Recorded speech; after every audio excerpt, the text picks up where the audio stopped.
Hello friends, maths tutorial की series में ये अलजेब्रा की बुक हॉल एंड नाइट का chapter 5 that is geometrical progression का पार्ट 3 है और इस पार्ट में हम आर्टिकल नंबर 55 को डिस्कस करने वाले हैं। Now article number 55 is to find the sum of a number of terms in geometrical progression. मतलब हमें कुछ नंबर ऑफ टर्म्स का सम फाइंड करना है जो कि जियोमेट्रिकल प्रोग्रेशन को फॉलो कर रहे हो। तो हमने a को फर्स्ट टर्म मान लिया और r कॉमन रेशियो है। Total number of terms n है यहाँ पर, तो जो भी इनका सम आएगा हमने उस सम को s से डिनोट कर दिया है। Then s will be equal to a क्योंकि a फर्स्ट टर्म है प्लस ar क्योंकि कॉमन रेशियो r है तो सेकेंड टर्म तो ar ही होगा। Similarly third term ar square, fourth term ar cube and finally जो nth टर्म होगा वो a multiplied by r to the power n-1 होगा। नाउ अब हमने इस इक्वेशन को left hand side and right hand side r से multiply कर दिया, तो एक नई इक्वेशन जो आएगी हमारे पास वो होगी लेफ्ट हैंड साइड में r से मल्टीप्लाई किया therefore rs and right hand side में हर एक टर्म को r से मल्टीप्लाई किया that is ar plus ar square plus ar cube plus up to last term ar to the power n हो जाएगी। नाउ अब हमने फर्स्ट इक्वेशन को सेकेंड इक्वेशन से सब्ट्रैक्ट किया है, that is second equation minus first equation. जब हम करेंगे तो हमारे पास एक इक्वेशन आएगी that is left hand side का सब्ट्रैक्शन करेंगे तो आर एस माइनस एस आएगा हमारे पास, और जब हम राइट हैंड साइड का सब्ट्रैक्शन करेंगे तो A R to the power N minus A आएगी हमारे पास, क्योंकि बाकी सारे टर्म्स जो फर्स्ट और सेकेंड इक्वेशन में है वो कैंसल हो जाएगी एक दूसरे से, और फाइनली हमारे पास दो ही टर्म्स बचेंगे इन दोनों इक्वेशन से that is A R to the power N minus ए।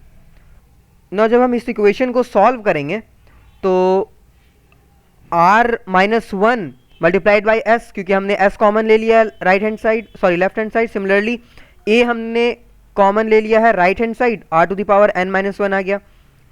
तो फाइनली जो sum of n terms of a GP का रिजल्ट आएगा वो होगा s is equal to a times r to the power n minus 1 over r minus 1। और अगर हम numerator और डिनोमिनेटर से -1 कॉमन ले लें तो इसी सम को हम एक दूसरे तरीके से भी रिप्रेजेंट कर सकते हैं, that is s is equal to a times 1 minus r to the power n over 1 minus r। Now जो a into r to the power n minus 1 होता है वो तो लास्ट टर्म है हमारे पास। हमने total n number of term suppose किए हैं, तो जो लास्ट टर्म होगा वो तो a times r to the power n minus 1 ही होगा ना, और वही लास्ट टर्म होगा।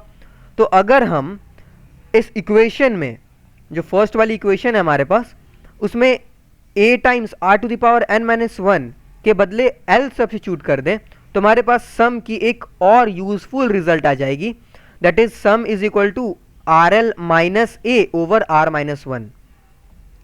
नाउ अब हमारे पास एक क्वेश्चन गिवन है कि हमें एक सीरीज दे रखी है जो कि ज्योमेट्रिक प्रोग्रेशन को फॉलो करती है, और उस सीरीज का 7 टर्म्स तक सम फाइंड करना है हमें।